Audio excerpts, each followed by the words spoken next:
Year, everybody. It is welcome to 2025.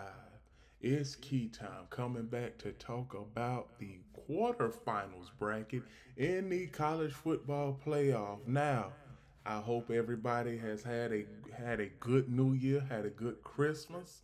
I am going to talk about these past four games that we have all seen.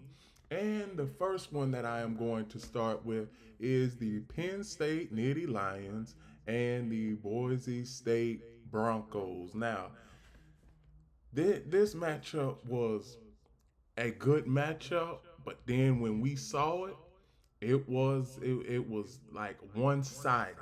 It really was one sided because when we saw this, we saw where this team in Boise State had a good chance to win, but Aston Genty didn't didn't have it rolling like he usually does in a game like this. Now, Maddox Madison, he was 23 of 35, 304 yards, one touchdown. He had three interceptions. He threw three interceptions, and those proved costly because every interception that he threw, Penn State scored quickly off of it. Excuse me. Now, Drew Aller, he had an average game. He was 13 to 25, 171 yards, three touchdowns, and zero interceptions. Now, did the College Football Playoff Committee get this right? No, they did not get this right. And what I've been hearing over the last couple of weeks is that most of the time the College Football Playoff Committee does not look at the college football games over the duration of the season. That's why when they get to the playoffs, they're pretty much like they're pretty much uneasy and unsure of themselves. Like, should we put this team in there? And then you have a spokesperson for the College Football Playoff Committee saying that they value strength of schedule, record, division record, and all that. Well, in college football now, divisions are non-existent now.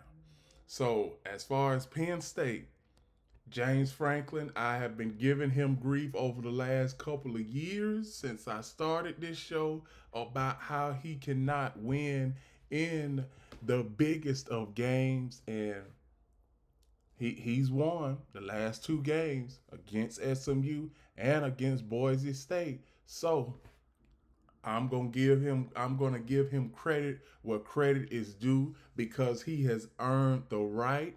Now he has won two big games back to back, and now he will play Notre Dame. That is gonna be a good game. That game is Thursday. That game is Thursday afternoon, if I'm not mistaken. I will give my prediction on that game in another show later on this week.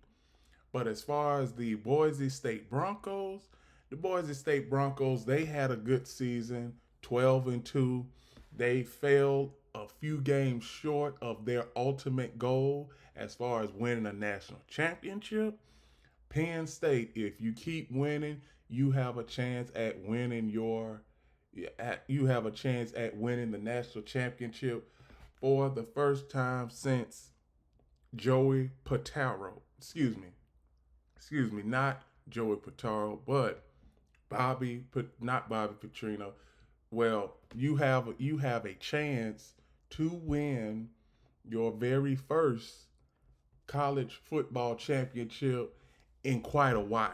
That's what I'm gonna say, in quite a while.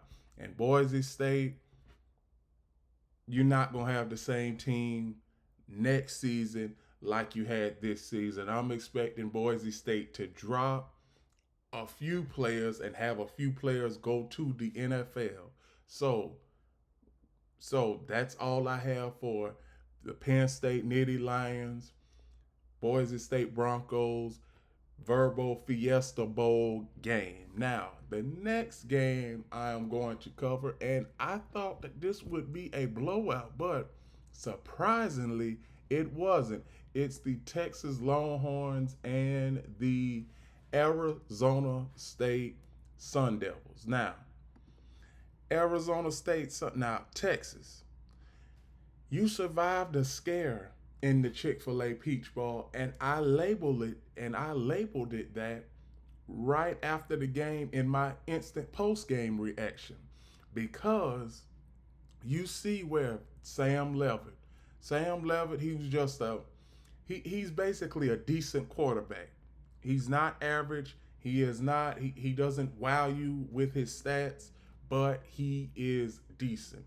Sam Levitt, 24-46, 222 yards, zero touchdowns, one interception, and Cam Scatterbo, 30 carries, 143 yards, two touchdowns. His long was 33 yards.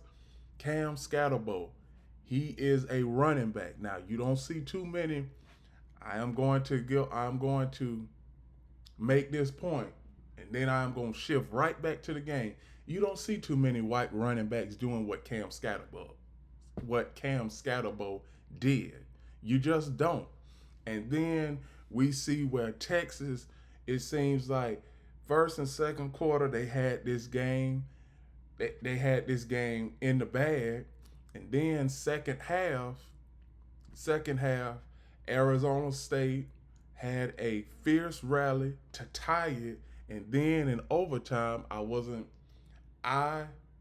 was surprised that this game went into overtime because Texas had a 17-point lead. They had the running game going. They had the running game going a little bit in the first half. Quatravion Wisner, he had 45 yards. And the running game, I'm going to say this: Texas, you are playing against Ohio State. The Ohio State defense, since that Michigan loss, the defense has been rejuvenated. We saw what they did versus Oregon, and I'm going to get into that later on. That is my next topic. Now, now Texas. Quinn Ewers, 20 of 30, 322 yards, three touchdowns, one interception. Also, when it comes to the wide receivers, Matthew Golden, Gunnar Ham, Quatravion Wisner, Ray Wingo, DeAndre Moore Jr., Jaden Blue, and Juan Davis, all of them had at least one reception in this game, and there were a few X factors in this game. Now, we already know that Matthew Golden is a top 10 wide receiver coming out of the draft. I'm not sure. I'm not sure if he is a if I'm not sure what year he is. Gunnar Ham, he's a tight end. I'm not sure what year he is in, but the both of these guys will have a position in the NFL with whatever team drafts them, whether it's this year or next year. And Arizona State Sun Devils, you were projected to be at the bottom of the damn barrel this year. So congratulations on making it this far. I don't know if Arizona State comes back with this exact same team, but I do expect a little bit of a drop off come early next season. And the transfer portal in March, the transfer portal will be open again. And also in July, the transfer portal will be open again. So they have two transfer portal cycles that Arizona State needs to be prepared for. You'll have players leave from Arizona State and go to wherever they want to go to have more playing time. That's all I have for the Texas Longhorns Arizona State Sun Devils Chick-fil-A Peach Bowl game. The next game I'm going to talk about is the granddaddy of them all, and you all know what I'm talking about, the Rose Bowl. Now, the Rose Bowl, Oregon. See, this is why I say for the last 12 years, Oregon has just been a team full of hype. It was the same with Marcus Mariota, and it's the same with Dylan Gabriel. The closest that Oregon has been to winning a national championship, they played against Oregon in the in 10 years ago in the first ever four-team college football playoff, and we know that Ohio State, led by Ezekiel Elliott, ran over them. And in this game, the running game for the Ohio State Buckeyes ran over the Oregon Ducks. I mean, you could see it right here. You had Travion, Travion Henderson, 94 yards.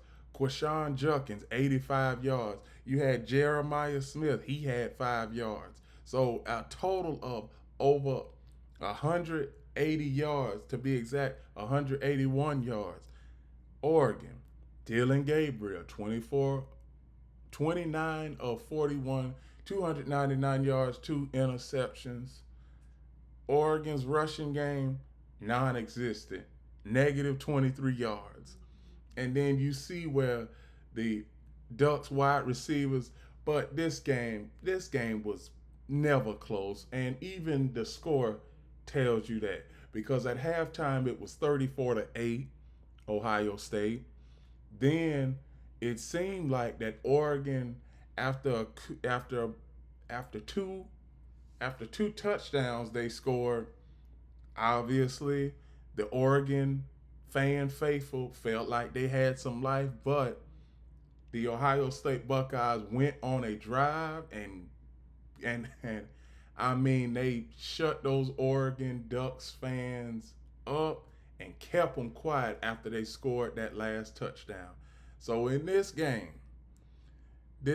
was a matchup on paper, but it was really a mismatch because, as you can see, Oregon gave up 500 total yards of offense to the Ohio State Buckeyes, while only generating 276 yards for themselves. So, was Oregon a fraud this season, or did Oregon just run into a better team on a good day in the Ohio State Buckeyes?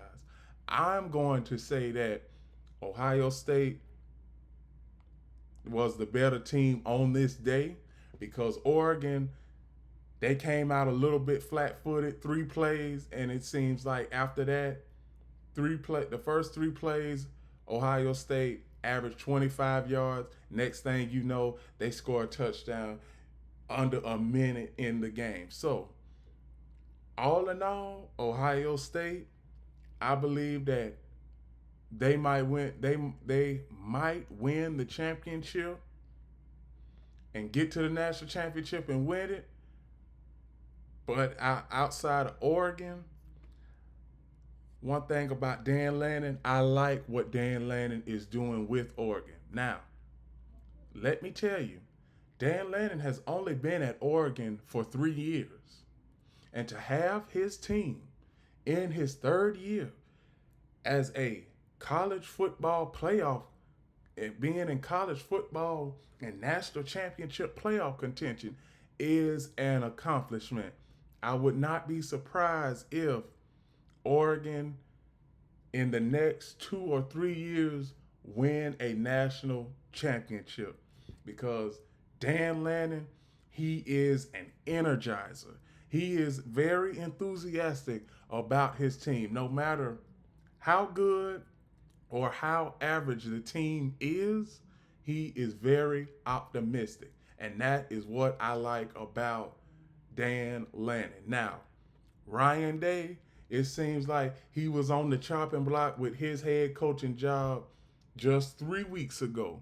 But now, since he's won the last 2 games and they could be on a potential playoff college football national championship berth, this is great for Ohio State.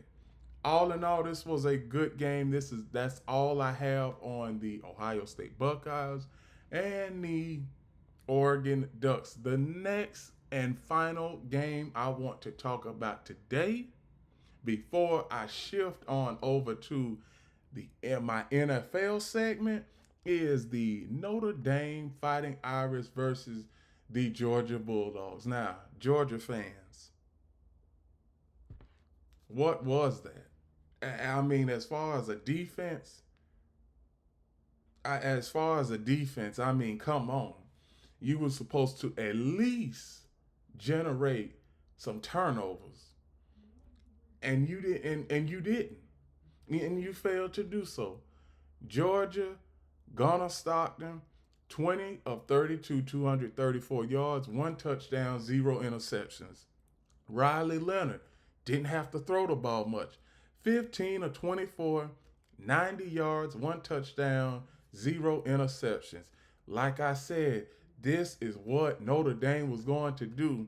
I predicted that Georgia would lose this game, that Georgia would win this game, but I said I wouldn't be surprised if Notre Dame kept this game close and then let the running game take over. And that's exactly what they did. They had over 100 yards in the running game, in the rushing attack. To be exact, 154. Georgia at halftime, and I do mean this. I looked at a stat at halftime, and Georgia only had 20 yards rushing in the first half. Gunnar Stockton is a average backup quarterback. And I also heard that Carson Beck, he is declaring for the NFL draft. What I am hearing from NFL scouts, they are saying that he's coming out of college too early. He might need another year. He isn't able to will a team to victory. And let me tell you, Carson Beck, he had quite a few hiccups during the regular season. And in the Ole Miss game, excuse me, not the Ole Miss game, but in the Texas game in the SEC championship, he got hurt. So that probably has hurt that more than likely that hurts his draft stock.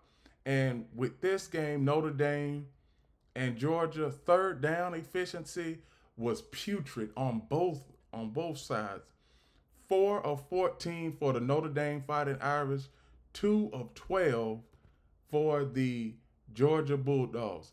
All in all, this was a defensive game, but Notre Dame they created a couple of turnovers, and that was the determining factor in this game.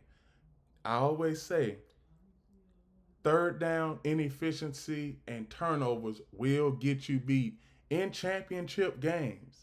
And that's all that's with every game. No matter you are in a championship or a regular season game. And with that, those are my reactions semi from the quarterfinals of the college football playoff cycle. Please like, comment, share, subscribe, click the notification bell to get notified of all of my reaction videos, shows, and other content. Please like, share, and follow Key City Sports on TikTok. And remember, one last thing, the key is always on time. And I hope everybody has a prosperous 2025.